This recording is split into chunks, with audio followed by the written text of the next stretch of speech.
Hello students, so today we are going to start a new chapter in science. Basically this will be the last chapter of your science before your exam commence for the half yearly examinations. The name of the chapter is as written on the board, how do organisms reproduce? Now basically first and foremost thing, what does reproduction means or what is the need of reproduction? Sir, it is a continuous cycle, or I may say it is a life cycle which is required for the continuity of a race of species. Means suppose if an organism doesn't reproduce, what will happen after some time? When these organisms die, there won't be any such species remaining on the earth. What is species? We have already studied in class 8 that species are those group of organisms that can reproduce naturally or normally. Means species are those organisms that can reproduce by their own without any intervention or without any external effort. Okay, now reproduction whenever takes place, there has to be a single common process. That process is the copying of DNA from the parents to the offsprings. पहली बात, क्यों sir? Why does this DNA copying is necessary? Basically we know that reproduction when occurs, a child or offspring, जिसको हम लोग common term में offspring कहते हैं, a child or offspring is formed from the parents which bear the same characteristics of their parents. मतलब parents का सारा characteristics में होना चाहिए. अब क्या कैरेक्टरिस्टिक्स होगा? जैसे कि सर अगर ह्यूमन बीइंग है तो ह्यूमन के कैरेक्टरिस्टिक्स होंगे, अगर डॉग है तो डॉग के कैरेक्टरिस्टिक्स होंगे, अगर लिजार्ड है तो लिजार्ड के कैरेक्टरिस्टिक्स होंगे. अगर प्लांट्स की बात बोलें तो हिबिस्कस, कभी एक हिबिस्कस का से अगर रिप्रोड्यूस करें एक पेड़ को तो वह रोज का फ्लावर नहीं देगा, वह हिबिस्कस ही प्रोड्यूस करेगा. So this is the importance of DNA copying, that the same kind of species must be grown from the parents. तो ये होता कैसे है? ये होता है sir a very important process of DNA copying, that is two haploid cells of the parents combine together to form a diploid cell. अब से ये haploid क्या है, diploid क्या है? Come on, let us discuss in details. क्या होता है? हमारे बॉडी में क्रोमोसोम्स होते हैं. Do you know what is chromosomes? In class 9 we have studied that yes, they are the substances, strand-like substances. They are present inside the nucleus of a cell and they contain the genetic code of an organism in the form of DNA and RNA. DNA full form deoxyribonucleic acid and RNA full form ribonucleic acid. So we have two chemicals which stays in the chromosome that helps us in our genetic coding. Means our genes or our body structure is basically due to chromosomes. अब ये chromosome sir कितना रहता है body में? Chromosomes generally exist in pairs. Pair जुड़ा हुआ रहता है लाइक दिस. एक क्रोमोसोम ऐसे रहता है लाइक दिस और एक क्रोमोसोम ऐसे रहता है like this. They are joint here, यहां से जॉइंट रहता है. ऐसे रहते हैं क्रोमोसोम हमारे सेल्स के अंदर. दिस काइंड ऑफ सेल जहां पे दो क्रोमोसोम आपस में सट के पेयर बना के रहते हो, this kind of cells are known as diploid cells. लेकिन हमारे बॉडी में ऐसे भी सेल हैं जहां पे सिर्फ आइदर ये ब्लू वाला रहता है या फिर सिर्फ ये वाला ये रेड वाला रहता है लाइक दिस.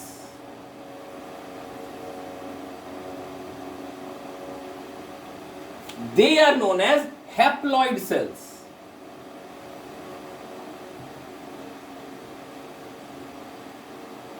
Now, अब आप लोग प्रश्न करेंगे सर ये डिप्लॉइड सेल क्या है, ये हैप्लॉइड सेल क्या है? हमारे बॉडी में जहां जहां सेल है, जितने सारे सेल को आप देख सकते हैं या आप सोच सकते हैं, सारे सेल में ये डिप्लॉइड सेल्स होते हैं. सारे के सारे डिप्लॉइड सेल हैं. Means it has two sets और it has two separate chromosomes joined together. They have a paired set of chromosome. As a result, अगर ह्यूमन बींग्स की बात कर ले, ह्यूमन बींग्स में कितना क्रोमोसोम होता है सब मिला के? सर 46 क्रोमोसोम्स होते हैं एक सेल में. मींस यहां पे we are having 23 pairs, that is 46 chromosomes. इन दोनों में क्या होता है? यहां भी सिर्फ 23 क्रोमोसोम, यहां भी सिर्फ 23, यहां पेयर नहीं होता, सिंगल सिंगल होता है। तो एज ए रिजल्ट ये हमारे जितने सारे सेल हैं बॉडी में, यहां वो सेल मिलेगा। लेकिन हमारे बॉडी में सिर्फ और सिर्फ वन एंड ओनली वन ऐसा एक सेल है जहां पे ये हैप्लॉइड सेल मिलता है, and that cells are the germ cells और the sex cells, that is the sperm in males and ovum in females. Correct. तो ये दो सेल कहां मिलते हैं? इन द जर्म सेल्स और द सेक्स सेल्स, मेल और फीमेल। सर ऐसा क्यों? ऐसा क्यों रखा गया स्पर्म में तब या ओवम में कंप्लीट सेट ऑफ क्रोमोसोम्स क्यों नहीं है?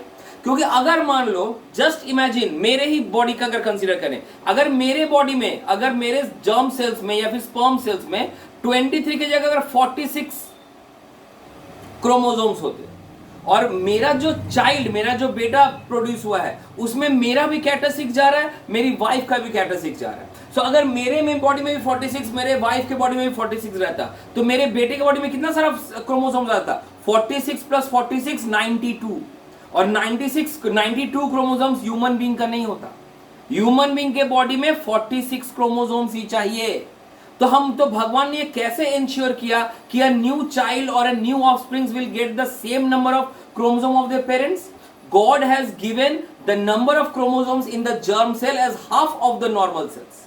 अगर हमारे बॉडी में जैसे 46 और 23 है, डॉग के बॉडी में 22 और 11 है, जस्ट एग्जांपल दे रहे हैं कि अगर डॉग के बॉडी में 22 क्रोमोसोम्स होते हैं तो उसके जर्म सेल्स में 11 क्रोमोसोम होंगे, ताकि 11 from one parent 11 from one parent दोनों मिल जाए एंड द चाइल्ड फॉर्म उसके बॉडी में 22 ही रह जाए।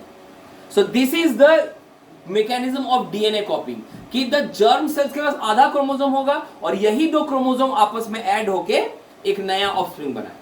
तो आप लोग तो ये क्लास 8 में पढ़ते ना कि species are those organisms which can reproduce naturally और नॉर्मली।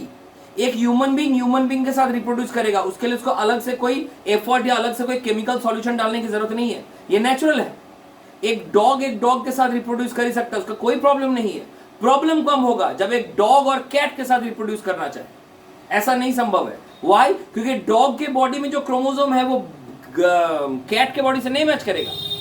सपोज एक डॉग के बॉडी में टोटल 40 क्रोमोसोम्स होते हैं, एक डॉग के बॉडी में टोटल 40 क्रोमोसोम्स और एक कैट के बॉडी में टोटल 36 क्रोमोसोम्स। तो इसके डिप्लॉइड सेल में क्या होगा? अगर टोटल 40 है तो हाफ हो जाएगा 20 उसके जर्म सेल में, और कैट का 36 है तो उसका ऐड कर कितना हो जाएगा? 18। सर 20 और 18 कैसे पेयर करेंगे? 20 और 18 तो पेयर हो नहीं पाएगा, सेम सेट रहेगा तब ना इस तरह पेयर बनाएगा। ये ब्लू और रेड आपस में सट के एक नया सेट बनाएगा। यहाँ 20 है, यहाँ 18 है, हमेशा एक का गैप रह जाएगा, वो रिप्रोडक्शन कभी सक्सेस ही नहीं होगा।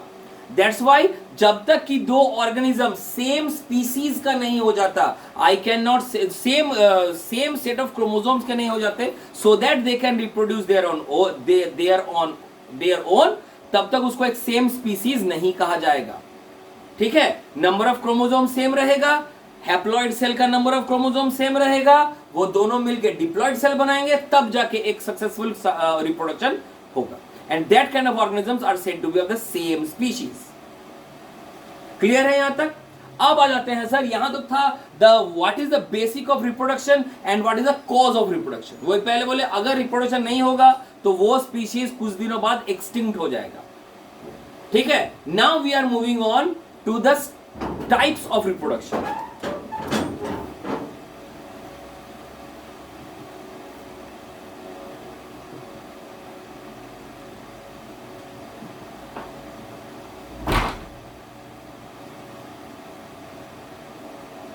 Okay. So they are basically two types of reproduction. One is the asexual reproduction, the another one is a sexual reproduction. Asexual reproduction मतलब it is a type of reproduction in which only one parent is required to produce a new offspring. But in case of sexual reproduction, we need two organisms to produce a offspring. ठीक है? Asexual, only one organism, only one parent is required for a child to be formed. In sexual, two parents are required for a child to be formed. In asexual reproduction, no DNA copying takes place. Why? एक ही तो parent है, उसमें कोई DNA copying नहीं होता. But in sexual reproduction, DNA copying does takes place. In case of asexual reproduction, the offspring contains all the properties of the parent. क्योंकि एक ही पेरेंट है. अगर मान लो मेरा हाथ कट जाए और एक नया ओनिंदोराई तैयार हो जाए तो उसमें तो मेरा ही सा कैटासिस रहेगा ना, उसमें किसी दूसरे का कैटासिस घुसने का बात नहीं है. लेकिन जब मेरे बेटे का देखो, उसमें आधा क्रोमोसोम्स मेरा गया, आधा क्रोमोसोम्स मेरी वाइफ का गया. That's why he contains both the कैटासिस of me and my wife. So in sexual reproduction there will be a change in the genetic composition. Why? वो नाम पूरी तरह मेरी तरह होगा, ना वो पूरी तरह मेरी वाइफ की तरह होगा. He will have the good features of our both.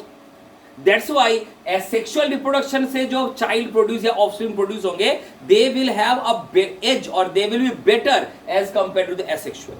क्योंकि अगर मेरे में कोई दोष है, मेरे जीन्स में कोई प्रॉब्लम है, तो वो तो पीढ़ी दर पीढ़ी कॉपी होते ही रहेगा, कभी चेंज नहीं होगा. लेकिन एसेक्सुअल रिप्रोडक्शन में क्या होता है कि जो best part of the DNA है वो हमारे बॉडी, वो चाइल्ड के बॉडी में रिफ्लेक्ट करता है और उस प्रकार चाइल्ड अपने आप को डेवलप करता है. That is the source of evolution. Evolution सुने ना कि a one organism converts into an another organism. Why?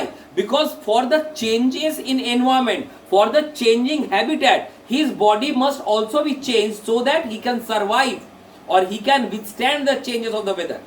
ये कब संभव है? जब आपका डीएनए में चेंज आएगा. I am supposed to live in this atmosphere. My body is habituated in this atmosphere. आज से 100 साल बाद या आज से 200 साल बाद क्या कंडीशंस होगा ये हमको नहीं मालूम. करेक्ट? तो हमारे जो चाइल्ड या उसके चाइल्ड वो हर बार उसको जैसे वो रिप्रोड्यूस होगा उसका बॉडी को भी हल्का हल्का चेंज होना पड़ेगा सो दैट वो उस तरह के सिचुएशन में जिंदा रह सके. अगर उसमें बॉडी में चेंज नहीं आएगा तो वो मर जाएगा. So therefore sexual reproduction is better as compared to asexual reproduction.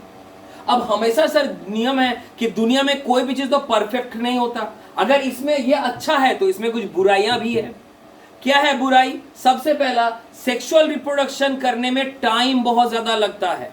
Because sexual reproduction में पहले डीएनए कॉपी होगा, फिर डीएनए से फिर नए सेल्स बनेंगे, वहां से फिर नए ऑर्गन्स बनेंगे. It will take a hell lot of time.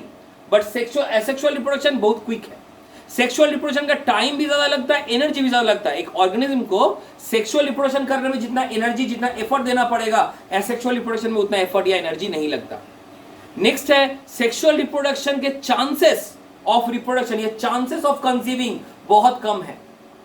क्योंकि तुमको दो मेल ले आए, तुम दो मेल के साथ एक नया ऑफस्प्रिंग नहीं कर सकते, या दो फीमेल ले आए, दो फीमेल के साथ भी नहीं कर सकते. You need a male, you need a female, you need two different organisms. अगर दो डिफरेंट ऑर्गेनिज्म आ भी जाए इसका कोई गारंटी नहीं they will met.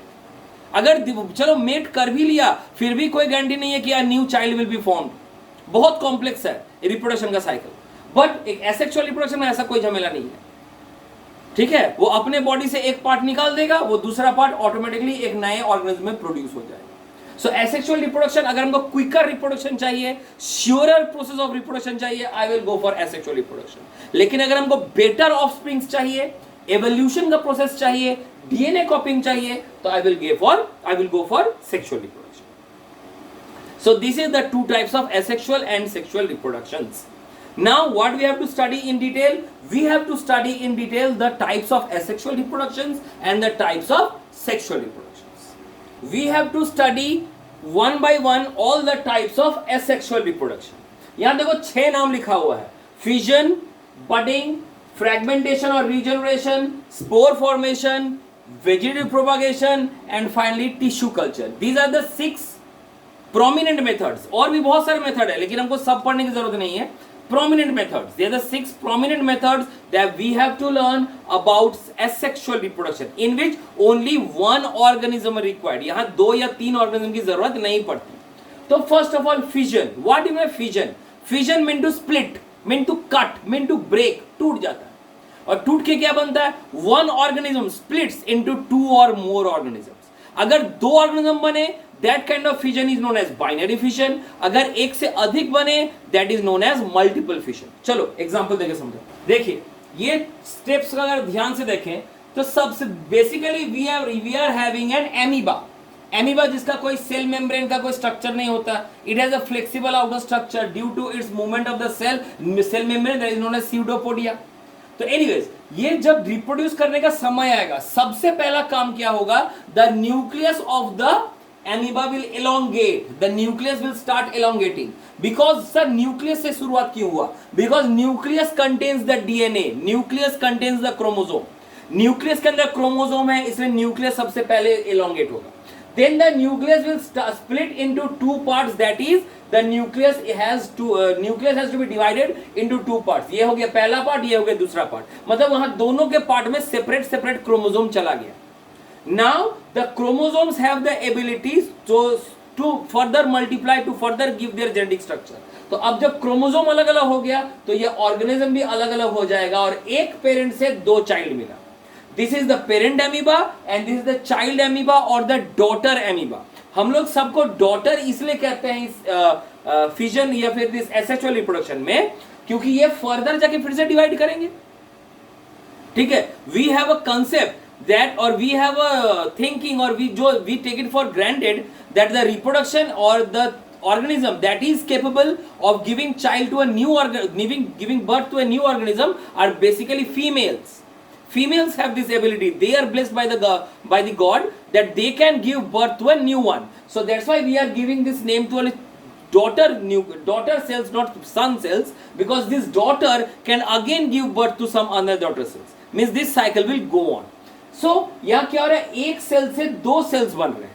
That's why this is known as binary fission. Fission का दो टाइप है, binary fission. This is called binary fission. लेकिन यही अगर हम तुमको प्लाज्मोडियम का एग्जांपल दें,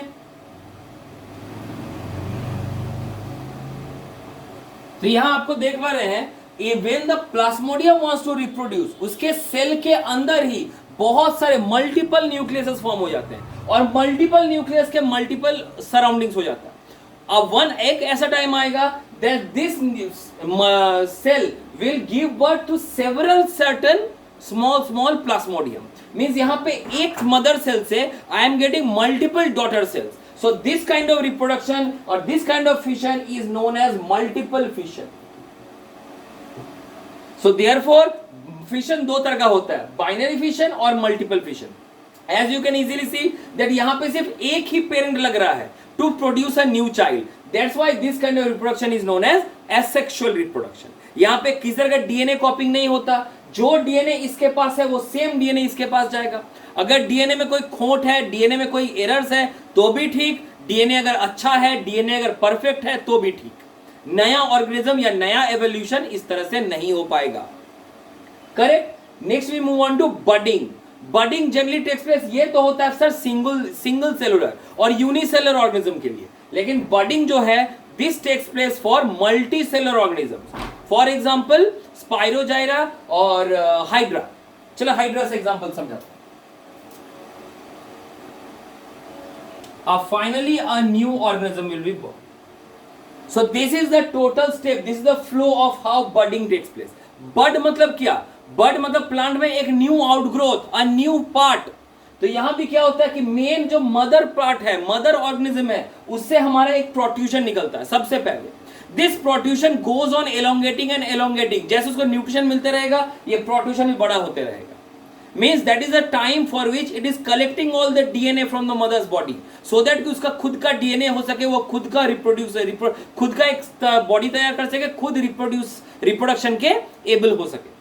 फिर वो प्रोट्रूजन में सारे बॉडी पार्ट्स ग्रो करते हैं. जैसे उसका डीएनए मिलना कंप्लीट हो गया, उसको पता चल गया कि भाई हमको मेरे बॉडी में क्या क्या पार्ट होना चाहिए, तो वो सारे पेरेंट के पार्ट्स बॉडी अपने में ग्रो करना शुरू कर देता है. One that part is completed, वो मदर प्लांट से डिटैच हो जाता है, मदर ऑर्गेनिज्म से डिटैच हो जाता है. ठीक है. So this is the process of budding. Budding takes place in hydra and spirogyra और yeast. Budding also takes place in yeast. ठीक है. नेक्स्ट है फ्रैगमेंटेशन और regeneration. Both are almost same, खाली अंतर क्या है, fragmentation is a natural process while regeneration is an accidental process. इसमें क्या होता है, अगर हमारा ये एक ऑर्गेनिज्म है, ऑर्गेनिज्म में न्यूक्लियस है, बाय चांस अगर ये न्यूक्लियस टूट के या पूरा ऑर्गेनिज्म ही टूट जाता है, and each part of the organism gets a some part of the nucleus. Nucleus का पार्ट भी, अगर मान लो ये ऑर्गेनिज्म कोई कारण से टूट गया, छोटे छोटे पार्ट्स में टूट गए और सबके अंदर न्यूक्लियस का कुछ ना कुछ पार्ट गया, then what will happen? All the organism, all the broken part will grow into a new organism. Why? Because they are getting nucleus, they are getting the chromosome, they know how to grow, they know their body structure, they know how to reproduce. Correct? So this is fragmentation. Regeneration कब होगा? Same process, लेकिन accidentally, कि वो खुद से divide नहीं हुआ, वो खुद से बर्स्ट नहीं हुआ, कोई एक्सीडेंट या कोई अटैक, मान लो कोई ऑर्गेनिज्म है, दूसरा ऑर्गेनिज्म उसका अटैक किया और गलती से उसका एक हाथ कट के चला गया या फिर इसका एक पार्ट कट के चला गया और उस पार्ट में उसको कुछ पार्ट ऑफ द न्यूक्लियस मिल गया, then that part will grow into a new organism. जैसे अब सर बोलेंगे जैसे लिजार्ड का टेल कट जाता है, वहां से नया टेल निकल आता है, is that regeneration? No, that is not regeneration. क्यों? वो टेल निकलता है, उस कटा हुआ टेल से एक नया लिजार्ड नहीं ग्रो कर जाता। या फिर एक स्टारफिश का अगर एक आर्म कट जाए तो वहां एक नया आर्म ग्रो कर जाता है। Sir is that regeneration? No, क्योंकि वो नया आर्म ग्रो करता है, वहां पे एक नया स्टारफिश नहीं ग्रो कर जाता। So that part is called regrowth, that is called regrowth, that is not called regeneration. Regeneration कब होगा? कि जब एक पार्ट कट के निकल जाए और उस पार्ट में एक नया ऑर्गेनिज्म को। Basically regeneration and fragmentation are the same thing, that if an organism breaks or if an organism splits into different body parts and each of the body part get some part of the nucleus, then that body part will grow into another organism, a fresh organism. Means एक organism से हमको बहुत अलग अलग छोटे छोटे organisms मिल गए, that's why it is a type of asexual reproduction. Next is spore formation, ये बहुत important है।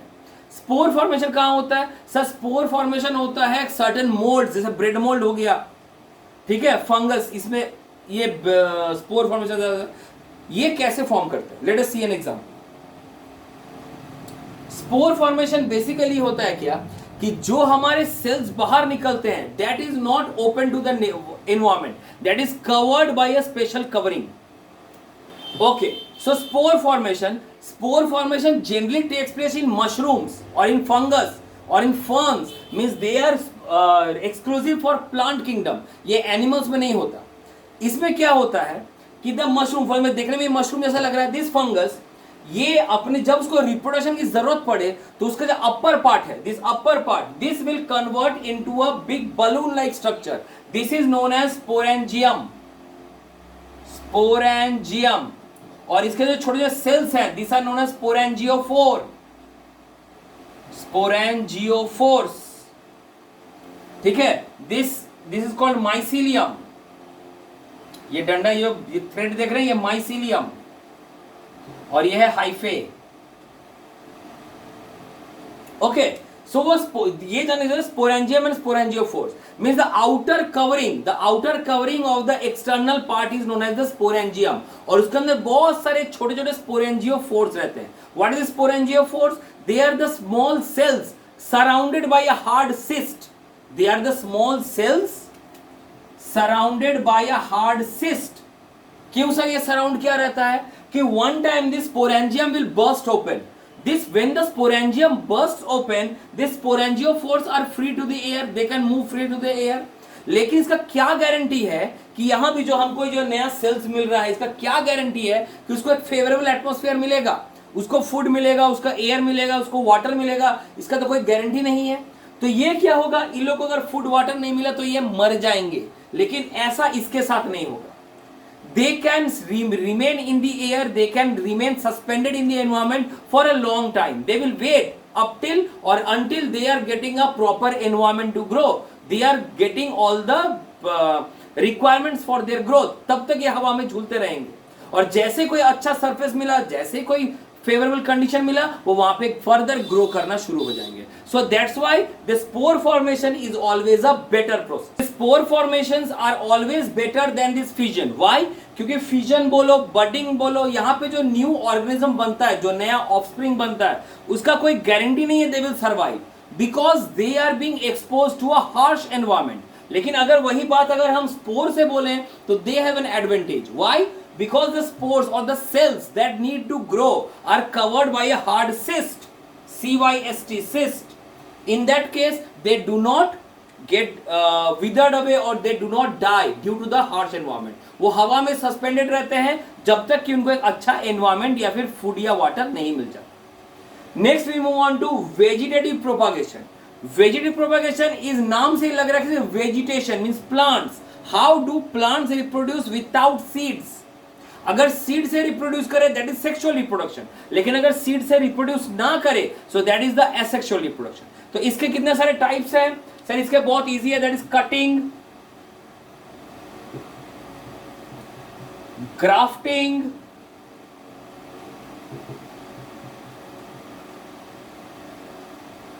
Layering through leaves etcetera. Sir cutting मतलब नाम से लग रहा है कटिंग मतलब हम एक कोई ब्रांच या कोई एक स्टेम को काट के दोबारा मिट्टी में लगा दो तो वहां से नया पेड़ उठ जाएगा. एग्जांपल रोज, मैरीगोल्ड. ग्राफ्टिंग, ग्राफ्टिंग मतलब एक part of the other plant and एक पार्ट ऑफ अनदर प्लांट. दो अलग अलग प्लांट्स को हम एक साथ जब मिला देंगे तो वहां से जो नया चाइल्ड बनेगा it will contain the parts of both. तो आप अब बोलेंगे सर आपने कहा कि दो अलग अलग स्पीशीज का नहीं हो सकता. हम कहां बोले दो अलग अलग species? Species will be same, खाली कैक्टस विल बी डिफरेंट. जैसे हम चाइना रोज ही ले रहे हैं, एक चाइना रोज है पिंक कलर का, एक चाइना रोज है व्हाइट कलर का. तो अगर हम दोनों को मिला दें तो पिंक एंड व्हाइट मिला के एक नया चाइल्ड बनेगा. एक मेरीगोल्ड है रेड कलर का, एक मेरीगोल्ड है येलो कलर का, हम दोनों को मिला दें एक नया काइंड ऑफ मेरीगोल्ड बनेगा. एक लिली है ब्लूइश इन कलर, एक लिली है व्हाइट इन कलर, दोनों को मिला के दोनों का मिक्स करके निकलेगा.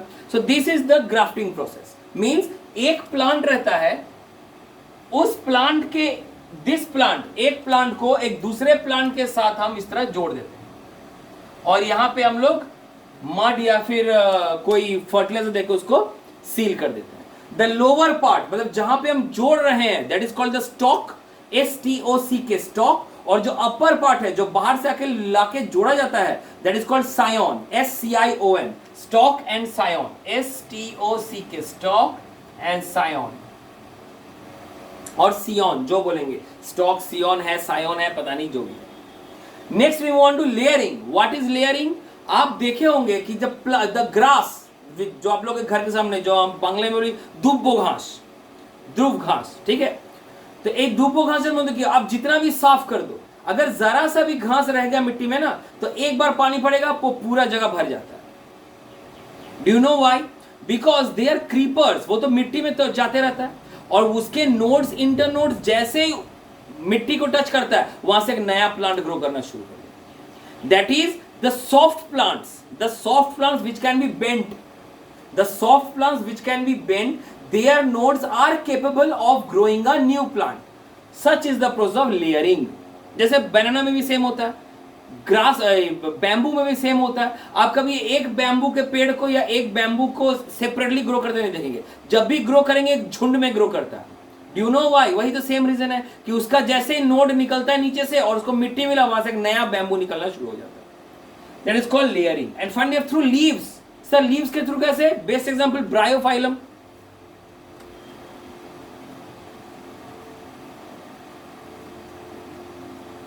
I think many of you have heard the name bryophyllum. They are the very special plants क्योंकि उनके जो leaves हैं उस leaves से ही नए plants grow करना शुरू हो जाता है. That is the vegetative propagation of through leaves. So these are some certain examples by which plants can reproduce through vegetative propagation. The last topic, tissue culture. Very very important. Tissue culture क्या है? हम लोगों ने जितने सारे अभी asexual reproduction process पढ़े हैं सारे के सारे में we were getting organism. वो अपनी इच्छा से हो चाहे हमारी इच्छा से हो चाहे एक्सीडेंट से हो वो नए ऑर्गेनिज्म को ग्रो कर रहे थे. यहाँ पे tissue culture is applicable to those plants they which are very very rare. मिलता ही नहीं है, बहुत कम मिलता है. तो अब मिलता ही नहीं है तो उसको रिप्रोड्यूस कैसे कराएं? अगर मिल भी गया तो पता कैसे चलेगा वो किस पार्ट से रिप्रोड्यूस करेगा? कटिंग से होगा ना, ग्राफ्टिंग से होगा ना, लीव से होगा ना, लेयरिंग से होगा ना, सीड से होगा, कुछ भी तो पता नहीं. तो कैसे ग्रो कराएंगे? तो इसको ग्रो कराने का बहुत इजी तरीका है. What we will do, we will take a chemical solution.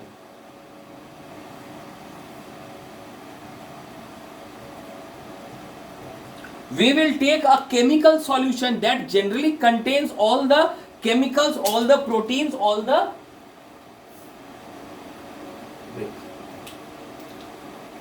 We will take a chemical solution in which it contains all the chemicals, all the proteins, all the nutrients which are required for a plant to grow.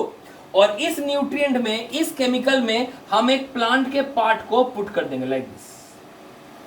जो भी plant का part मिला, चाहे वो leave हो, चाहे वो stem हो, चाहे वो सीड हो, चाहे वो फ्रूट हो, कुछ भी, जो भी हमको पार्ट मिला उसको हम डाल देंगे.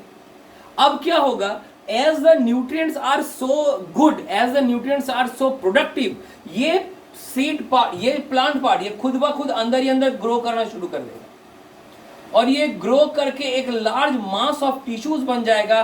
That is known as callus, CALLUS, callus. ये कैलस को जब हम निकाल के अब कोई दूसरे प्रॉपर एनवायरनमेंट, चाहे मिट्टी में हो चाहे पानी में हो, जब रखेंगे तो this callus will grow into a new plant. ठीक है. So what is tissue culture? Tissue culture is an artificial method of asexual reproduction in which the parts of a rare plant are produced by putting them in a chemical solution, where the part of the plant grows into a group of tissues known as callus, which can further grow into a new plant or a plantlet. So this is basically all the types of asexual reproduction. Now we shall move on to the sexual reproduction. ये फिर दो part में होगा. Sexual reproduction in plants, sexual reproduction in animals, that is human beings. Let us see. Our next topic is sexual reproduction in plants. Plants में हम लोग पहले बहुत सारे asexual reproduction के बारे में पढ़ लिए, जैसे वो budding, cutting, grafting, बहुत सारा हो गया. Sexual reproduction तभी संभव है if a plant contains flower. Means those kind of plants must be phanerogams.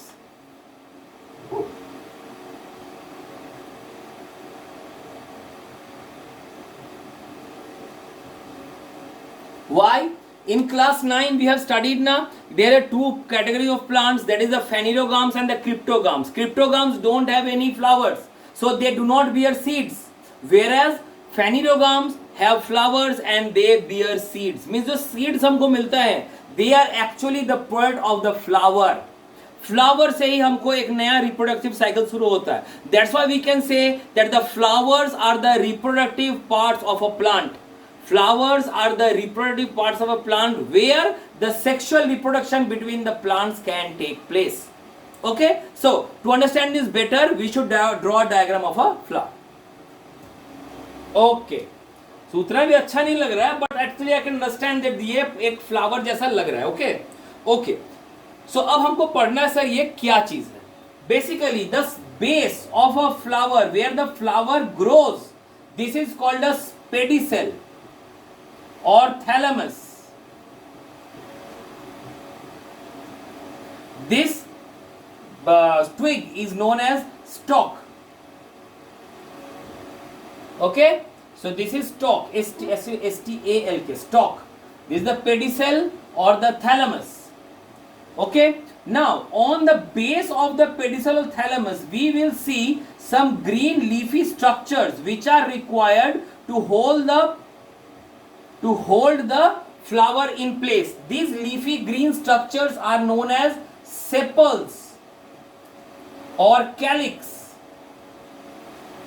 CALYX. They are known as sepals or calyx. The colorful leaves of a flower, the colorful part of the colorful leaves of a flower, they are known as the petals or corolla. They are known as the petals or corolla. The thin strands that you are seeing here, these are known as these are the male reproductive part. This complete strand from here to here, this is a male reproductive part. Male part, this is also known as the stamen or the androecium. This is the male part known as stamen or androecium. And this part you are seeing, the blue one, middle one, this one, the middle blue part, this is the female part. This is known as pistil or gynoecium. This is the female part known as the pistil, not pistol, pistil or gynoecium. Okay, the male part is known as stamen or androecium, the female part is known as pistil or gynoecium. Now, this thread-like structure, this thin thread-like structure, this is known as filament. And the head that you are seeing, this is known as anther. Anther and filament together they form the stamen. ठीक है, उसी प्रकार female part को पढ़े, female part भी अलग अलग parts है.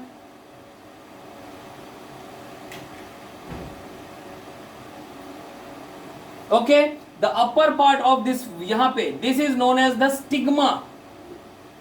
Stigma, the sticky upper part of the female part is known as stigma. This long pipe-like structure, this is known as the style. And the bottom of the female part is known as ovary. This ovary contains the female reproductive cell. They are the ovules. These are the ovules. So together these all parts, this makes the female reproductive part or the pistil. Okay, so this is all about the parts of a flower. That is, we have the base of the flower known as the pedicel or thalamus. Let me write it clearly, pedicel. Pedicel or thalamus. The twig of the base is known as stalk. The green leafy structures which protects the flower in the bud stage. The leafy structures protect the flowers in the bud stage. They are known as sepals or calyx. The colorful leaf of the flower which attracts the insects towards themselves, they are known as the petals or corolla. The female part of the plant which contains the stigma, the style and the ovary, this is known as the pistil or the gynoecium. And the male part of the plant which contains the anther and the filament is known as the stamen or the androecium. ठीक है, अब जानना है कि sir how does the reproduction takes place in a plant. ठीक है, हमने तो ये सारा पार्ट्स पढ़ा. इसको जानने के पहले तुमको पहले ये जानना पड़ेगा कि whether reproduction takes place in the same plant और from different plant of the same species. ये जानने के लिए first of all you should know that not all plants are complete. एक प्लांट या फिर एक फ्लावर को हम कंप्लीट तब कहेंगे if it contains all the parts of this of which are labelled here, specially if contains both the part male part and female part. अगर एक फ्लावर में दोनों पार्ट मेल और फीमेल दोनों रहे, they are known as bisexual flower और complete flower. Bisexual flower और complete flower. Why complete? क्योंकि इसको किसी के ऊपर डिपेंडेंट होने की जरूरत नहीं है. खुद में ही मेल है, खुद में ही फीमेल है, आपस में रिप्रोड्यूस करके झमेला खत्म. लेकिन there are certain flowers which are unisexual और incomplete. That means they do not have either the male part और the female part. For this they have to depend on certain another flower from which the male and female can fuse together to form a new child. So the incomplete flowers depend on other plants or other flowers, where the complete plants or the bisexual flowers do not depend on other plants. ठीक है, ये हो गया incomplete और complete के बारे में. Complete flower का एग्जांपल हो गया हमारा gulmohar, rose, China rose. These are all examples of complete flowers. Incomplete flower, cucumber, lady's finger, papaya. These are all examples of incomplete flower or unisexual flower. अब the first step of plant reproduction.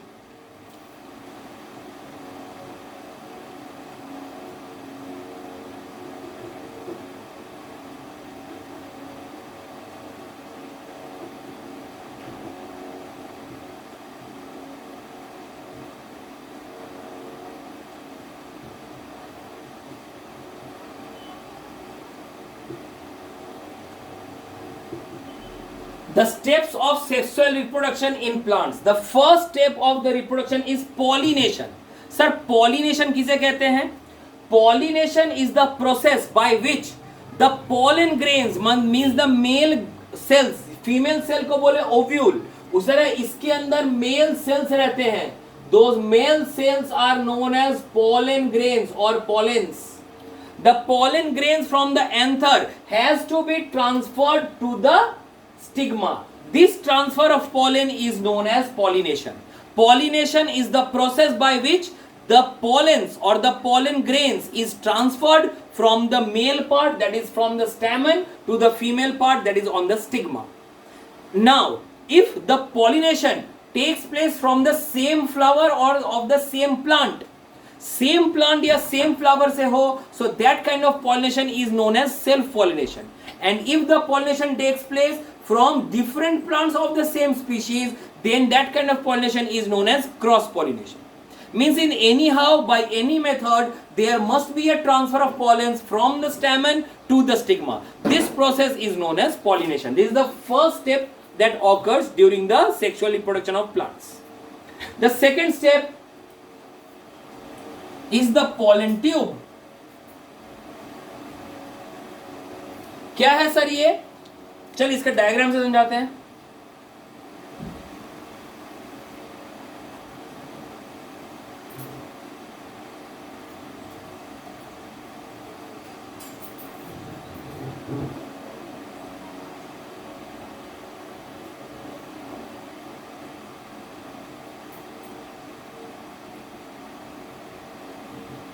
Okay, so this is my female part.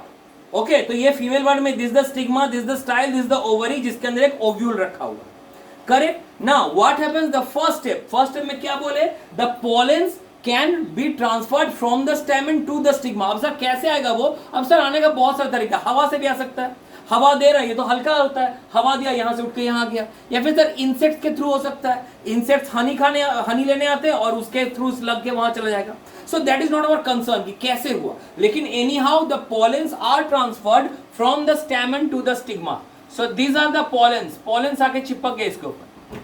बहुत सारे pollens are produced in millions. बहुत सारे pollens produce करते हैं. So that कि कितने सारे पोलेंस आएंगे इसके कोई गारंटी नहीं है. और अगर बाय चांस पोलेंस आ भी गए तो फर्टिलाइजेशन होगा, इसका भी कोई गारंटी नहीं है. क्यों sir? The next step, pollen tube formation. ये सारे के सारे पोलेंस जब आप इस स्टिग्मा को बैठते हैं, they start growing themselves and they produce a tube through them. Like this, tube produce करना शुरू करते हैं सारे के सारे, एवरीवन. मतलब दे स्टार्ट अ रेस. अब रेस का नियम क्या है? Not everyone wins. और अगर हर कोई यहां तक पहुंचता भी है तो सबसे पहले कोई पहुंचेगा, उसके बाद में कोई पहुंचेगा. Means there will be a person और there will be a substance which comes first. तो हमारे भी यहाँ पे पोलन में ऐसा एक ही ऐसा पोलन होगा जो फर्स्ट तक आएगा, और शायद ऐसा कोई पोलन बचा ही नहीं जो लास्ट तक आएगा, क्योंकि उसमें उतना एनर्जी है ही नहीं.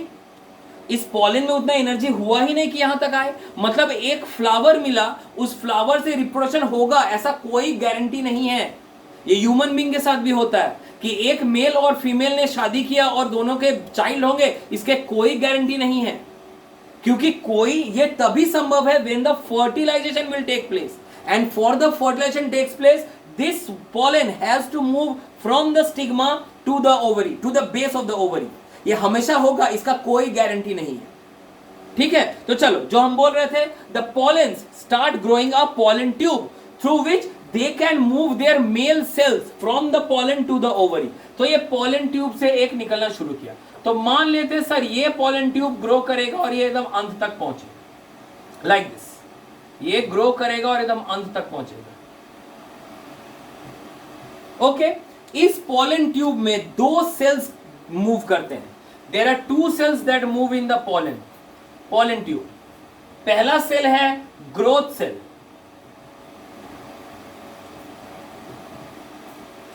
और दूसरा है male reproductive cell.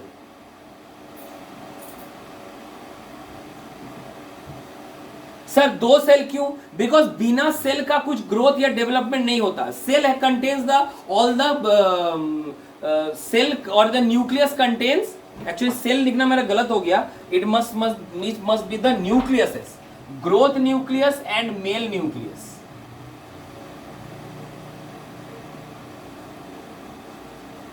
Yes, growth nucleus and the male nucleus. दो न्यूक्लियस वहां से मूव करना शुरू करेंगे. एक न्यूक्लियस का काम क्या है? रिप्रोडक्शन करना. और दूसरा न्यूक्लियस का काम क्या है, ग्रोथ करना, because nucleus has the ability, nucleus में क्रोमोसोम्स रहते हैं, उसके पास ये ब्रेन है, उसके पास ये दिमाग है कि सेल को बताए कि भाई आपको क्या करना है। सो दो न्यूक्लियस यहां से ग्रो करना, यहां से निकलना शुरू करेंगे, और अगर बाई चांस ये पोलन ट्यूब लास्ट तक पहुंचा तो ये दोनों का दोनों जो न्यूक्लियस है ये फीमेल के साथ फर्टिलाइज करेगा, मींस दोनों न्यूक्लियस यहां पे फर्टिलाइज करेंगे। That's why the plant fertilisation is also known as double fertilisation.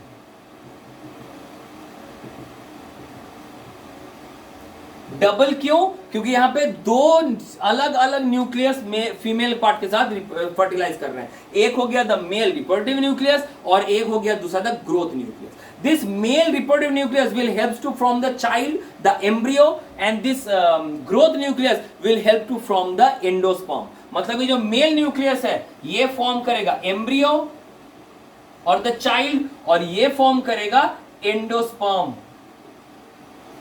Endosperm मतलब ऊपर का जो कॉटिलेडन्स हम लोग कहते हैं, जो फूड स्टोर करता है चाइल्ड के लिए। So anyways, so this is the process by which the fertilisation takes place in plant, correct. After the, so ये मेरा हो गया third step, after the pollen tube has grown, the third step is the fertilization. After the fertilization has taken place, then we have the fruit and seed formation.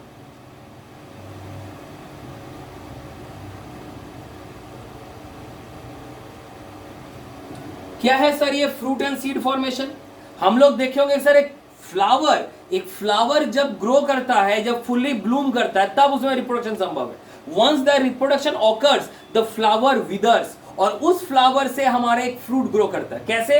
ये जो ovary है, ये ovary grow करके बन जाता है fruit,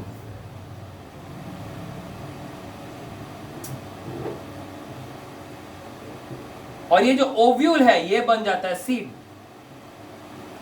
So, अगर कोई तुमसे पूछे व्हाट इज अ फ्रूट, तो you will say the ripened ovary, ovary जब पक जाए, जब राइप कर जाए, it will become a fruit. And what is a seed? Seed is the fertilized ovule. अगर ओव्यूल फर्टिलाइज कर गया, it will convert to seed. अगर इस ओव्यूल में फर्टिलाइजेशन हो गया, so that ovary will convert to fruit. तो actually fruit and seeds are obtained from flowers. इसीलिए देखोगे जब हमारा आम ही जगह, आम का सीजन आता है, आम के ऊपर आम के फूल आते हैं, जो हम लोग आम का मंजर कहते हैं, ठीक है, और उस आम के मंजर से फिर आम का फल निकलता है। Even you must have seen that in guava, for example, guava का जब फल बनता है, वो फल देखो बनने के पहले उसमें फ्लावर्स लगे हुए रहते हैं, फिर वो फ्लावर धीरे मर जाता है, विदर कर जाता है, सूख जाता है, और वो फ्रूट बड़ा हो जाता है। सो that is the next step, that the flower changes into fruit and seed. Next is dispersal and germination.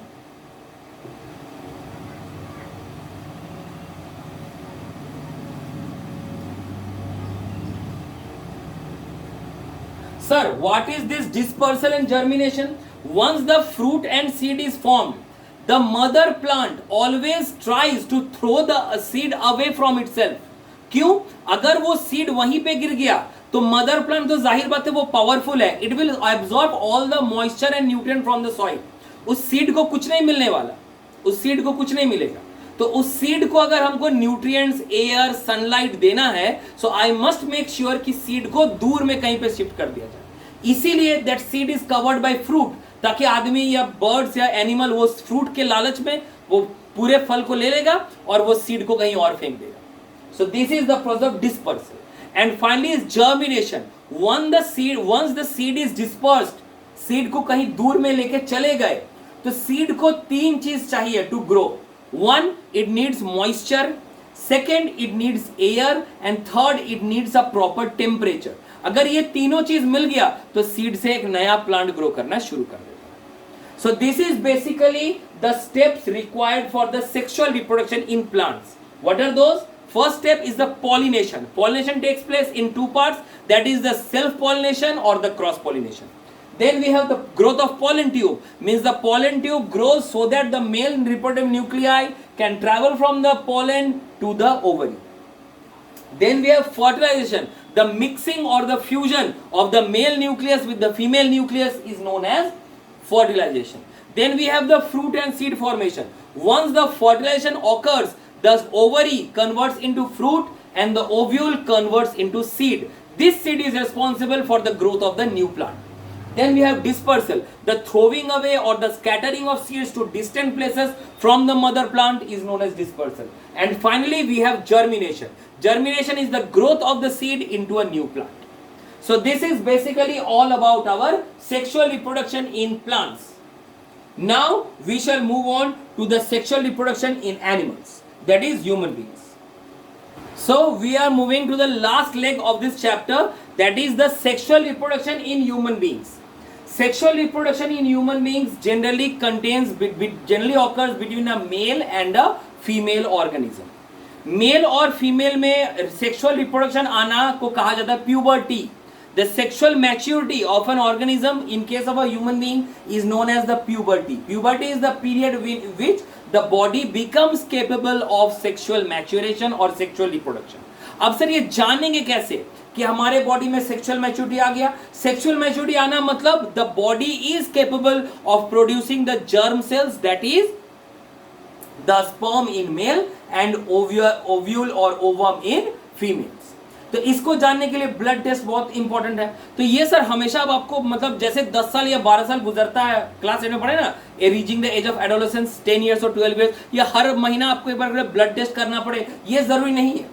The body start showing the science of sexual maturation, है ना, जिसको हम लोग कहते हैं secondary sexual characteristics. The secondary sexual characteristics is due to the presence of a hormone in our body. Male में उस hormone का नाम है टेस्टोस्टेरोन और फीमेल में नाम है oestrogen. The moment the testosterone and the estrogen start produced by our body, ये बॉडी में तो हमेशा रहता है लेकिन प्रोड्यूस नहीं करता. क्यों? Because the pituitary gland does not allows it them to do so. जैसे उसका बॉडी एडोलेसेंस में पहुंचता है, जैसे उसका बॉडी प्यूबर्टी के एज में पहुंचता है, ये अपने ऑर्गन्स को क्या बोलता है? कमांड देगा, भाई आप अपना काम शुरू करो. Then the body will start producing testosterone and the body will start producing oestrogen. जैसे टेस्टोस्टेरोन या एस्ट्रोजन प्रोड्यूस करना शुरू करता है, बॉडी में सेकेंडरी सेक्सुअल कैरेक्टरिस्टिक्स ग्रो करना शुरू करते हैं. What are those? These are the signs or these are the changes that occurs in the male or female body during puberty. That what are those? पढ़े थे ना class 8 में, that growth of beard, growth of body hair, growth of facial hair, the growth of this Adam's apple. In case of male, the voice becomes thicker. In case of females, the voice becomes thinner. Growth of pubic hair, then growth of mammary glands in females, growth of muscles in males. ऐसा बहुत सारे changes था जिसके देख के पता चल जाएगा कि body has start being matured, body has start producing testosterone and estrogen. अब ये टेस्टोस्टेरोन और एस्ट्रोजन ये हमारे बॉडी में तब तक काम करेंगे जब तक हमारा बॉडी फिट है. ठीक है, जब तक हमारा बॉडी स्ट्रॉन्ग है, जब तक हमारे बॉडी में enough amount of proteins, enough amount of nutrients रहेगा, ये हमारे बॉडी में प्रोड्यूस करना शुरू करेंगे. इसीलिए किसी का प्यूबर्टी जल्दी आता है, किसी का प्यूबर्टी देर से आता है. ठीक है, depending on their body structure. ये डिपेंड करता है, एक तो बोले हमारे बॉडी के फिजिकल अपीयरेंस पे, बॉडी के फिजिकल स्ट्रेंथ पे, और दूसरा आता है हमारे पिट्यूटरी ग्लैंड की एक्टिविटी के ऊपर. ठीक है, पहले ही बोल चुके हैं sexual reproduction takes place by a lot of energy. मतलब जब तक आपका बॉडी फिजिकली फिट नहीं होगा, फुल ऑफ एनर्जी नहीं होगा, सेक्सुअल रिप्रोडक्शन चाहे वो प्लांट्स में हो चाहे वो एनिमल्स में हो is not going to take place. Okay, now अब तो हो गया ये हार्मोन्स के बारे में. तो सिर्फ हार्मोन से रिप्रोडक्शन होता है क्या? ना sir, we need germ cells. The germ cell क्या है? मेल में जर्म सेल का नाम है स्पर्म्स और स्पर्म सेल, और फीमेल में क्या नाम है? ओवम और ओव्यूल. तो अब बात आ जाता है कि सर ये मेल और फीमेल सेल्स में कैसे ये प्रोड्यूस करते हैं. For this we need to know the gonads. What do you mean gonads? The sex organs, the organs of a human being, that is the male and the female part को gonad कहा जाता है. The gonad of the male part is of course the testis and the gonad of the female part is the ovary. Okay, so this is the basic diagram of a male reproductive organ. So क्या है इसमें? Let us discuss one by one. These two spherical parts जो आपको यहाँ पे दिख रहा है, these are actually the male reproductive part or the testis. Okay, the testes are basically very fragile, very sophisticated, and they must be protected from shock. That's why they are covered by a thick layer of cells known as scrotum. They are covered or they are protected by a shock absorbing tissue known as the scrotum. This testis is connected to the penis. The testis is connected with the penis with the help of a pipe. This pipe is known as the vas deferens. These pipes are known as the vas deferens. Okay, so we have two sets of, we have actually two testes in our body, so that God has planned कि अगर by chance एक testis खराब भी हो जाए तो दूसरा वाला रहेगा, so that a reproduction can take place. Okay, so they are basically two testes in the body and they are connected with the penis with the help of a pipe known as the vas deferens. Correct? अब sir बात है कि हमारा ये जो इतना important organ अगर है ये स्क्रोटम, सॉरी ये टेस्टिस, तो इसको बॉडी के बाहर क्यों लोकेट किया गया है? You must have seen that in a human being generally the important organs are placed inside the body, inside a special cage और स्पेशल प्रोटेक्शन, सो दैट वो सेफ रहे. तो टेस्टिस को बॉडी को बाहर क्यों रखा गया है सस्पेंडेड? बिकॉज ये टेस्टिस का प्रॉपर्टी है कि वो हमारे जो बॉडी का इंटरनल टेम्परेचर है 35 डिग्री सेल्सियस है, 36 डिग्री सेल्सियस, इसमें हमारा बॉडी इसमें हमारा जो टेस्टिस है वो स्पर्म प्रोड्यूस नहीं कर पाएगा. To produce sperm it needs a cooler temperature. That's why the testis are placed outside the body, so that कि उसको हमेशा बॉडी में हीट ना मिले. अगर उसके वो टेस्टिस बॉडी के अंदर प्लेस करा होता तो उसमें स्पर्म प्रोडक्शन करने का शक्ति कम जाता, मतलब स्पर्म ज्यादा प्रोड्यूस नहीं कर पाते. That's why the testis are placed outside the body. ठीक है, now the testis is joined by the vas deferens. अगर मान लो ये वास डिफरेंस ये एक ऐसा कनेक्शन है जो टेस्टिस को पेनिस तक जोड़ता है, और ये टेस्टिस ही मतलब ऐसा एक ऑर्गन है which has the ability to produce sperms. तो स्पर्म्स एक्चुअली पेनिस से निकलता कैसे है? Only with the help of this vas deferens. अगर ये वास डिफरेंस रप्चर हो गया, वास डिफरेंस कट हो गया, तो बॉडी में भले स्पर्म प्रोड्यूस हो लेकिन पेनिस से कुछ निकलने वाला नहीं. ठीक है, so this vas deferens are very important. ये लोग पढ़ेंगे फ्यूचर में, इस वास डिफरेंस का भी कुछ काम आएगा. नाउ ये जो स्पर्म है they are actually they are the small cells just like this.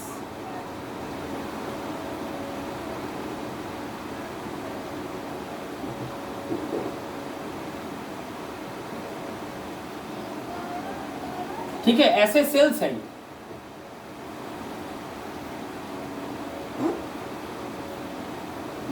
उतना अच्छा नहीं, इस cells like this. It contains the head part and the tail part. ठीक है, this is the head and this is the tail part. So they are very small, they are the smallest. RBC के बाद they are the smallest cell of the body, sperm sales. अब ये sperm cell सिर्फ एक cell है, वो तो अपने आप फ्लो तो नहीं करेगा ना, वो तो अपने आप बॉडी के बाहर नहीं निकलेगा. So it needs a medium through which they can swim. It needs a liquid, it needs a flow through which they can travel, they can swim. तो वो फ्लूइड, वो लिक्विड, वो मीडियम कहां से मिलेगा? वो मीडियम मिलेगा यहां से. They are certain gland, for example Cowper gland और prostate gland. Together they are known as seminal vesicles. Together they are known as seminal vesicles. They are entitled or they are entrusted to provide nutrition and medium to the flow of sperms. They produce a liquid which contains protein and they have a free flow. They are very slippery, they can flow, so that in through that liquid the sperms can travel or the sperms can swim along. ठीक है, तो ये दो काम करता है. पहला तो प्रोटीन से भरा हुआ है, स्पर्म को खाना मिलेगा, एनर्जी मिलेगा, सो दैट इट कैन ट्रैवल. और दूसरा वो स्लिपरी लिक्विड है, उसके थ्रू हमारे ये स्पर्म ट्रैवल कर पाएंगे. बिकॉज सिर्फ पेनिस से निकलना स्पर्म का काम नहीं है. जैसे वो प्लांट में पड़े थे, वो पॉलन पहुंच गया मतलब रिप्रोडक्शन हो जाएगा ना, वो पॉलन को ओवरी तक जाना है, ओवरी के अंदर ओव्यूल तक जाना है. सिमिलरली हमारे इस स्पर्म को मेल से सिर्फ निकलना ये काम नहीं है, ये फीमेल के ओवरी तक पहुंचना, फीमेल के ओव्यूल तक पहुंचना है। तो इसके लिए इसको बहुत लंबा डिस्टेंस ट्रेवल करना पड़ेगा। इट नीड्स फूड, तो फूड भी चाहिए और इसको ट्रेवल करने के लिए मीडियम भी चाहिए। दोज मीडियम और those food is provide by this seminal vesicles. Correct. तो ये हो गया हमारा male reproductive part. Male reproductive part में ये जो स्ट्रक्चर है, this penis is the external organ या फिर एक्सटर्नल जेनिटल, इसको एक्सटर्नल जेनिटल भी कहा जाता है, means the external visible part. The external genital of the male reproductive system is known as the penis, which is capable of both releasing sperms and also releasing urine. ये लोग पढ़े ना वो life process में कि through penis the urine comes out. तो अब दिक्कत ये है कि ये जो कॉमन आउटपुट है या फिर जो कॉमन पाथ है for which the urine also comes out and the sperm also come out, but don't worry ये कभी मिक्स नहीं होते। व्हाई? बिकॉज यूरिनरी ब्लैडर जहां से यूरिन निकलता है that is controlled by the brain. ये ब्रेन कभी भी, चाहे हमसे गलती होगा पर ब्रेन से गलती नहीं, ठीक है। ये ब्रेन कभी भी जब भी स्पर्म निकल रहा हो, जब भी मेरे ये टेस्टिस काम कर रहे हो, कभी यूरिनरी ब्लैडर को ओपन नहीं करेगा। Means you are safe, never you are going to know that the क्या बोलेंगे, the sperm is coming out along with the urine. It never happens, it can not happen. Okay, maybe it may be the path of the outcome is the same, the pipe is the same, but the two different outcomes will come at two different times because that is controlled directly by our brain.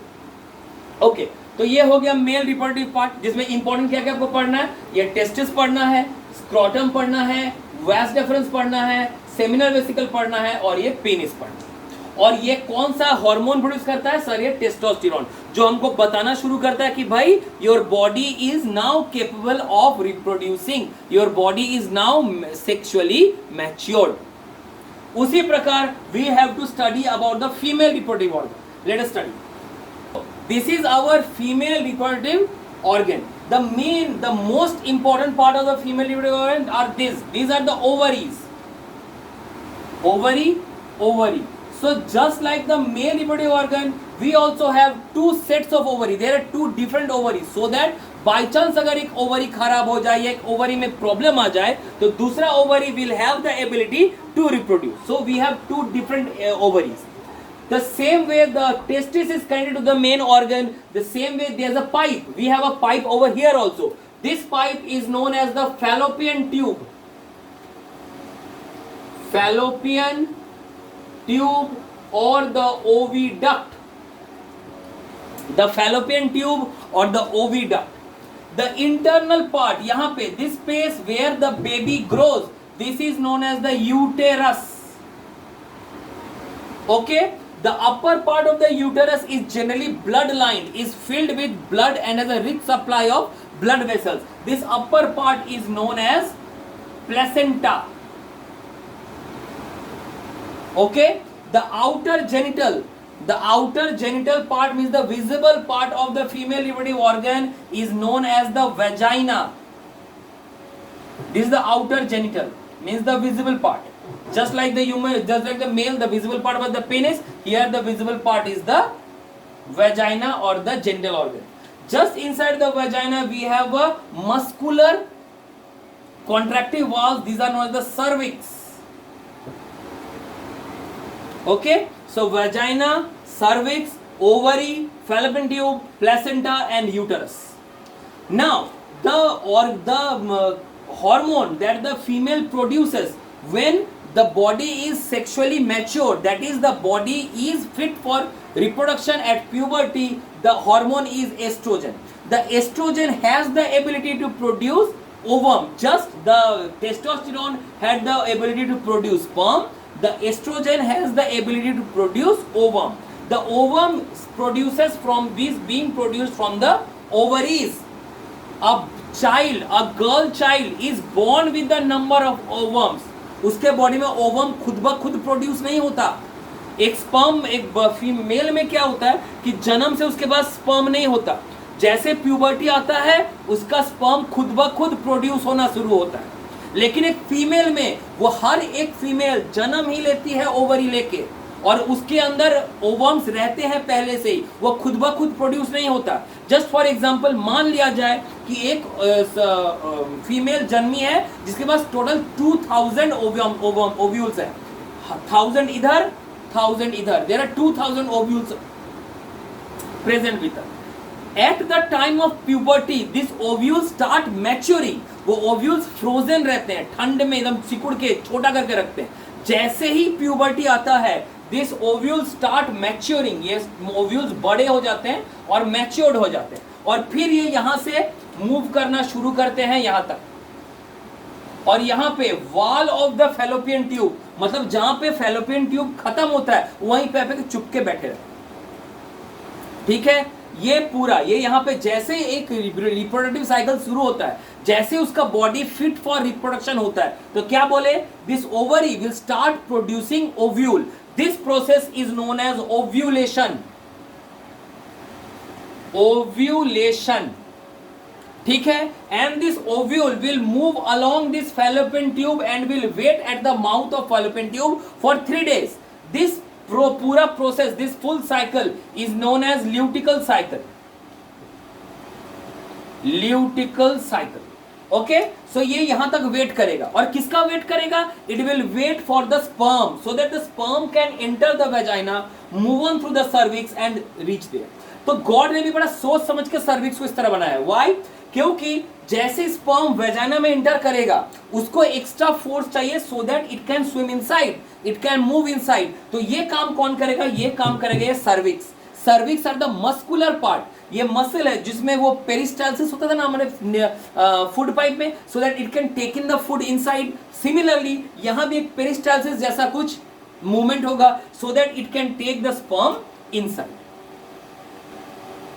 ठीक है, now once the sperm had entered the uterus, फिर भी इसका काम complete नहीं हुआ। The sperm has to move to both the ends of the uterus, क्योंकि ये ओवम कहां से निकला है, इस वाले से ना इस वाले से, कोई गारंटी नहीं है, ये जनरली ऑल्टरनेट होता है। अगर मान लो जुलाई महीना में निकला ovum from the left side, तो अगस्त में निकलेगा फ्रॉम द राइट साइड, फिर सितंबर में निकला फ्रॉम द लेफ्ट साइड, फिर अक्टूबर में निकला फ्रॉम द राइट साइड। ये हमेशा ऑल्टरनेट वे में निकलते रहता है, करेक्ट। तो ये हमेशा इसको यहां से ट्रेवल करके आइदर यहां तक या फिर यहां तक जाना पड़ेगा। अब क्या गारंटी है कि ओवम यहां, ये स्पर्म यहां तक आएगा, मींस इसका कोई गारंटी नहीं है। जो कुछ देर पहले हम बोले कि एक मेल और फीमेल ने शादी किया, they mated, but that doesn't means they will bear a child, because एक चाइल्ड बियर करना बहुत टफ, बहुत ही कॉम्प्लेक्स प्रोसेस है। ठीक है, तो ये स्पर्म को यहां तक ट्रेवल करना पड़ेगा। अगर ये 3 दिन तक यहां तक ट्रेवल किया, वेल एंड गुड, बहुत अच्छी बात है। अगर ये ट्रेवल नहीं किया, यहां तक स्पर्म नहीं पहुंचा, तो क्या होगा, after 3 days it will die. ठीक है, ये पूरा cycle from the ovulation to the death of the ovum cell takes place in generally 7 to 8 days। 7 से 8 दिन के अंदर ही ये सारा काम हो जाता है। 7 से 8 दिन के अंदर अगर यहां तक स्पर्म पहुंचा, वेल एंड गुड, अगर नहीं पहुंचा ये यहीं पर मर जाएगा, और जैसे ही मर जाएगा इट विल ब्रेक डाउन, ये टूट जाएगा, छोटे छोटे पार्ट्स में टूट जाएंगे, और इससे एक ऐसा केमिकल निकलेगा जो कि इस पूरे प्लेसेंटा को बर्बाद कर देता है, पूरे प्लेसेंटा को तोड़ देता है। व्हाट इज प्लेसेंटा, पहले ही बोले, प्लेसेंटा कुछ नहीं है, ये ब्लड लाइनिंग है, पूरा मतलब खून से भरा हुआ लाइनिंग है। तो जैसे ही इसको ड्रैप्चर कर देगा, यहाँ पे पूरा खून से भर जाएगा। नाउ अब यहाँ पे अगर ये ब्रोकन पीसेस रहे, ये तो गंदा है, ये तो मर गया है, this should not take place. जब तक ये पूरा जगह साफ नहीं होगा, एक नया चाइल्ड कैसे बियर करेंगे। सो दैट्स व्हाई ये प्लेसेंटा, टूटा हुआ blood cells along with blood, इस टूटा हुए ओवम को पूरे बॉडी से बाहर निकाल देता है, which is known as menstruation और पीरियड्स, है ना। तो ये हमेशा क्या होगा, ये what is then actually what is this period, then period is the throwing away of this dead ovum cell. और इसको कैसे थ्रो करेंगे, by flushing off this blood by the placenta. ये प्लेसेंटा अपने ब्लड से इसको फ्लश करके, साफ करके इसको बॉडी से बाहर निकाल देगा, so that the body becomes again capable, fit for taking one more ovum. ठीक है, तो जैसे ये प्लेसेंटा टूट गया, फिर से यहां ब्लड जमा होना शुरू हो जाएगा, फिर से ये प्लेसेंटा का लाइनिंग थिक होना शुरू हो जाएगा, so that now one more ovum can start from here and can move over to the mouth of fallopian tube. एक बार इधर से, एक बार इधर से, करेक्ट। तो जैसे यहां पे फिर आया, ये फिर वेट करेगा। बाय चांस मान लिया जाए कि इस बार ये स्पर्म यहां तक पहुंच गया, ठीक, तो क्या होगा, then the fusion of the male and female cells will take place. This fusion is again known as fertilisation. Fertilisation, okay. So once the fertilisation occurs, now means अब ये नहीं मरेगा, क्यों? It has got the energy from the sperm, it has got the food from the sperm. लेकिन ये कब तक? ये तो वेट किया सब मिला के 7 दिन तक, ये और वेट करेगा स्पर्म से मिलने के बाद 3 दिन तक, क्योंकि स्पर्म में इतना ही एनर्जी रहता है कि इसको 3 दिन तक जिंदा रख सके। उसके बाद इस फर्टिलाइज सेल को, मतलब ये तो पहले से तो इसको ओवम था ही, अब ये स्पर्म भी इसके ऊपर मिल गया, मतलब ये दोनों मिलके यहां पे आ गए और they have to attach themselves with this placenta. क्यों? Placenta is filled with blood, और ब्लड में हमारे क्या होता है? ब्लड में ऑक्सीजन होता है, कार्बन डाइऑक्साइड होता है, फूड होता है, वाटर होता है, मींस यहां से उसको खाना मिल सकता है।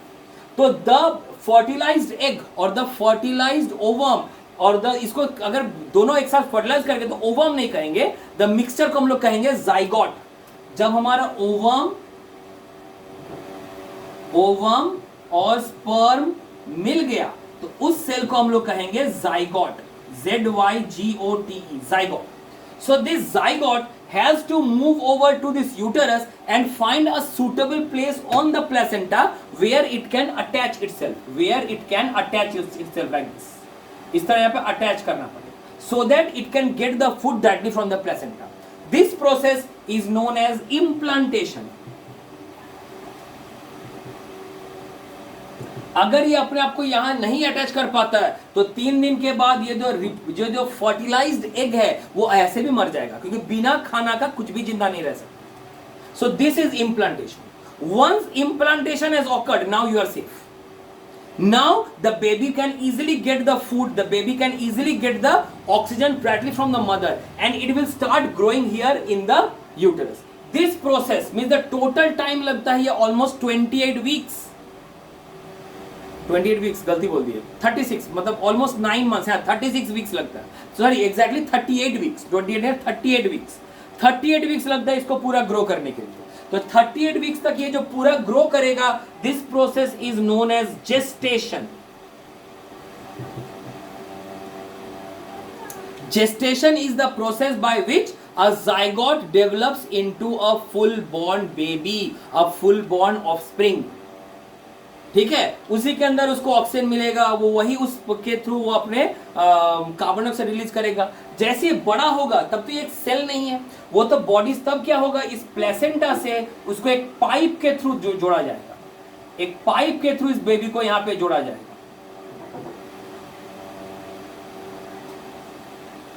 This pipe is known as the umbilical cord. Umbilical cord।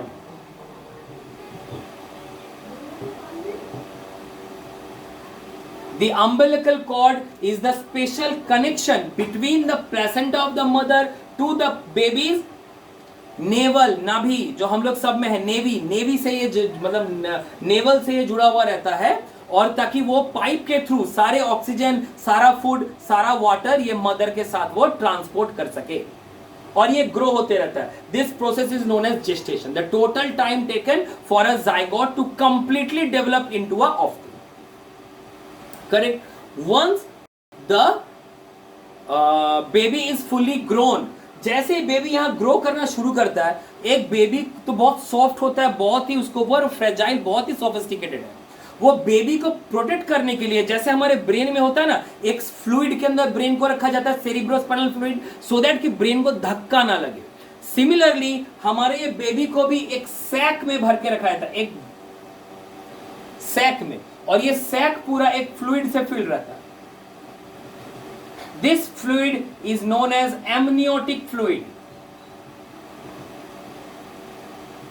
Amniotic fluid.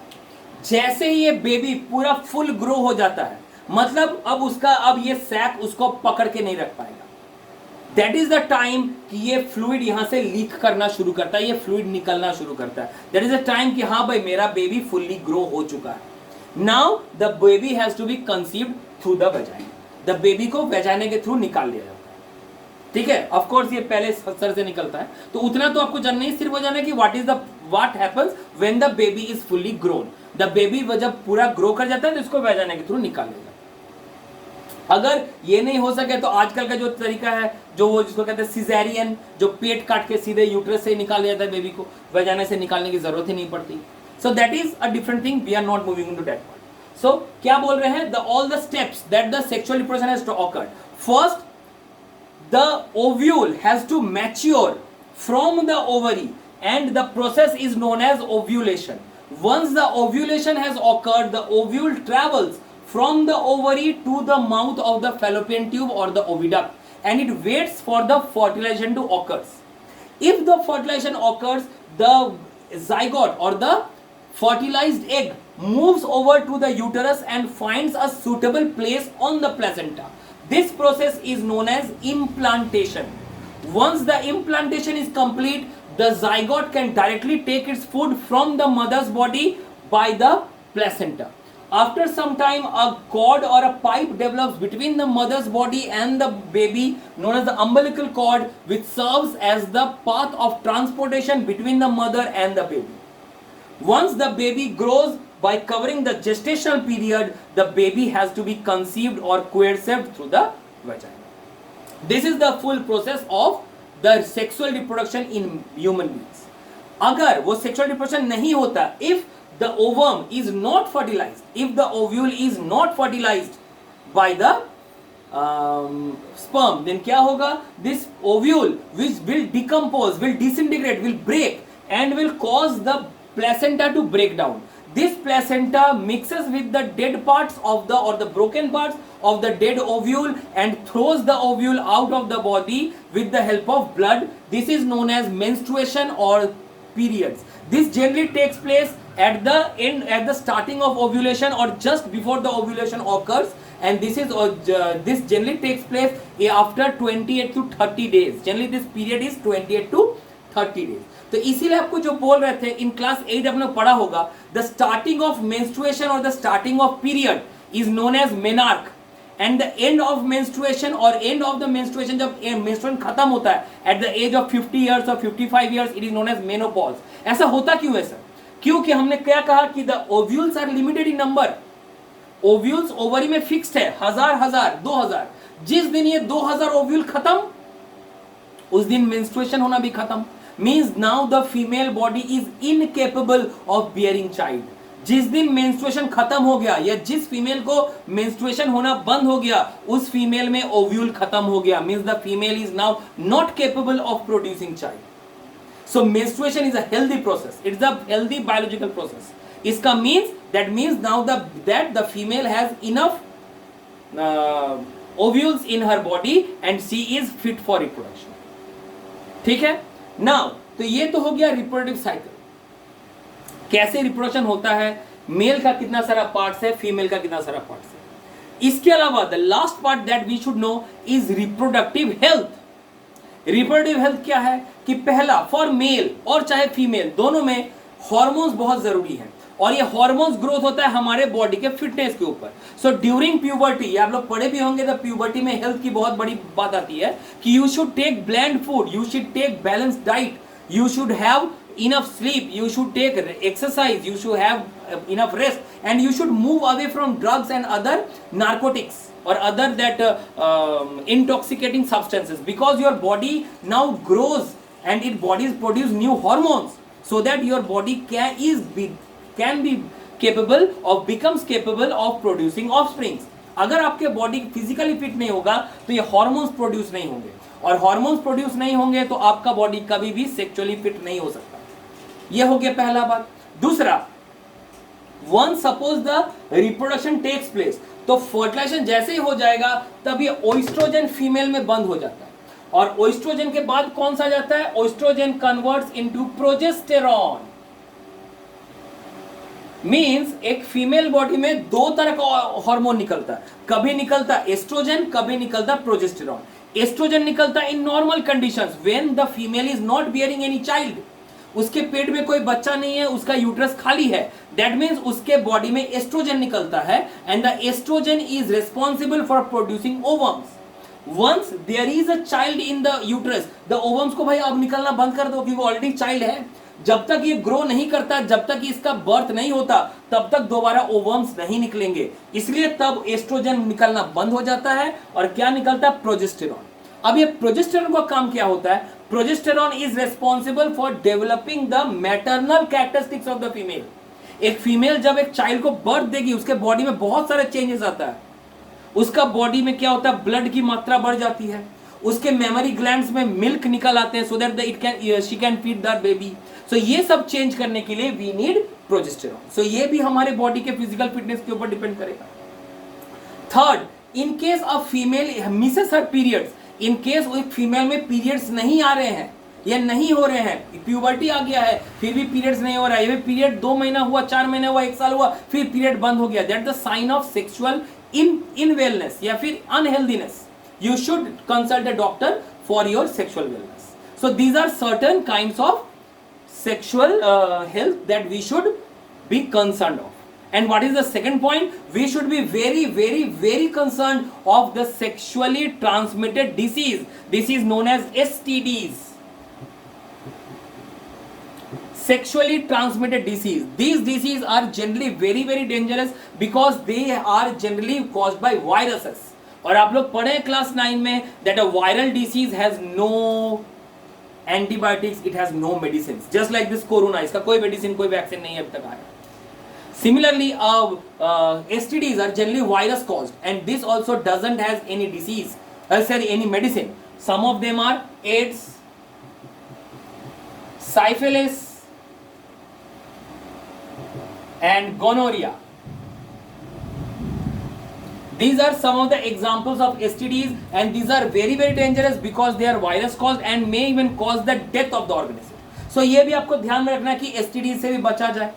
अब सर अब बात है कैसे STD से बचा जाए या फिर कैसे वेज ऑफ कॉन्ट्रासेप्शन यूज किया जाए। Means we don't want to bear a child, okay, the family planning करना है, भाई अभी चाइल्ड नहीं चाहिए, शादी हो गया है, ठीक है, सब कुछ अवेलेबल है, लेकिन we don't want a child. So how to stop the fertilization, इसके लिए 4 प्रोसेस है। This complete process of stopping a child from birth is known as contraception.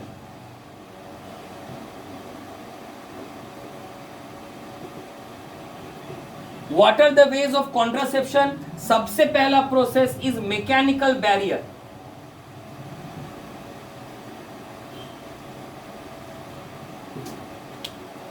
Second is chemical method.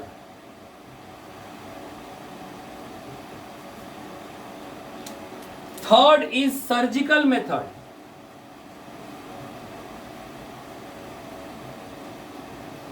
And finally we have IUCD or copper T.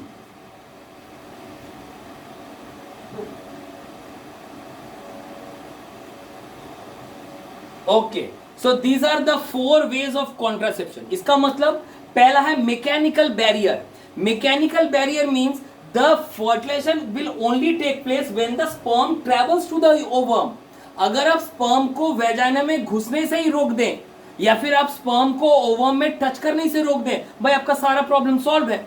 And this is a very good process because ये तो एक contraception भी करता है, means prevention of the fertilization and also it prevents the sexually transmitted disease because it provides a mechanical barrier, एक wall खड़ा कर देता है between the genitals of the male and the genitals of the female. So इसका example क्या क्या हो जाएगा? इसका एग्जाम्पल हो जाएगा condoms and femidoms. Condoms and femidoms. These are the mechanical barriers of contraception for human beings. एक male part, एक female part. नेक्स्ट है chemical method. Chemical method means we will take contraceptive pills. Contraceptive pills ये chemical है। ये chemical क्या करेगा? तुम्हारे body में इन दोनों हार्मोन को रोक देगा। अगर हार्मोन रुक जाए तो बॉडी में फर्दर तुम्हारे एस्ट्रोजन अगर रुक जाए तो ओव्यूल बंद, अगर टेस्टोस्टेरोन रुक जाए तो स्पर्म बंद। मतलब बॉडी में ये केमिकल इम्बैलेंस तैयार कर देता है। अगर एक प्यूबर्टी, एक फुल्ली एडोलेसेंट मेल में या फीमेल में अगर हार्मोन्स निकलना बंद कर जाए तो ये सिर्फ उसके ओवम या स्पर्म के लिए खराब नहीं है, उसका जो सेकेंडरी सेक्सुअल कैरेक्टरिस्टिक्स है, मतलब body hair, thickening of the voice, then again और भी बहुत सारे बॉडी में ऐसे चेंजेस है, उसको भी डिस्टर्ब करना शुरू कर देगा.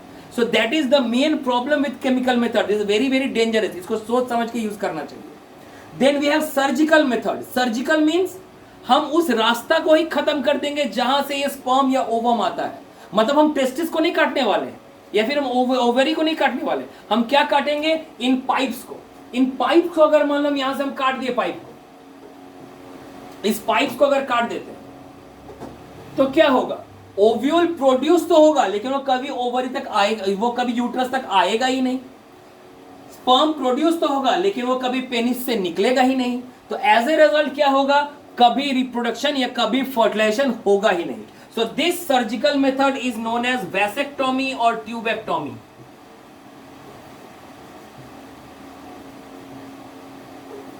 Vasectomy means cutting off the vas deferens, tubectomy means cutting off the fallopian tube.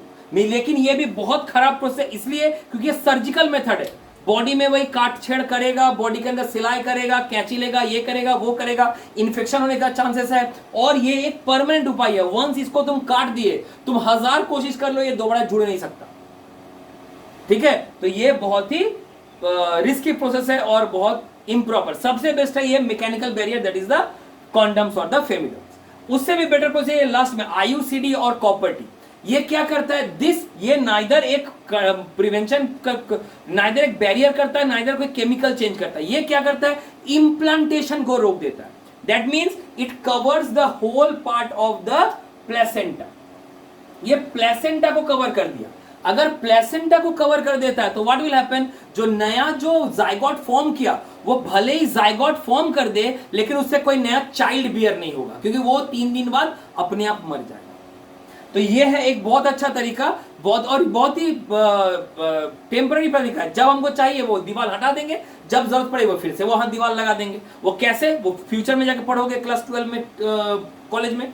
अभी फिलहाल जान लो आईयूसीडी और copper T method helps to prevent the implantation method, लेकिन they can not prevent the sexually transmitted disease.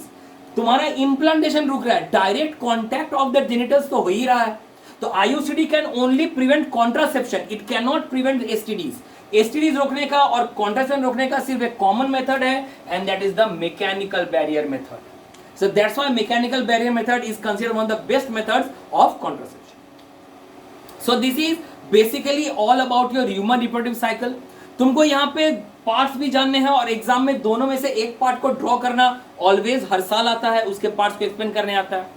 तुमको ऐसे भी question पूछा जाता है कि भाई कॉन्ट्रासेप्शन जरूरी क्यों है, मैकेनिकल बैरियर क्यों बेटर मेथड है आईयूसीडी से. ऐसे क्वेश्चंस आपको मिलेंगे. सो this is all about the chapter. आप इसके नोट्स पढ़िए और इसके असाइनमेंट्स को आप करना शुरू कीजिए. In case you feel any doubt, अगर कोई प्रॉब्लम फील हो, please feel free to contact me any time. Thank you.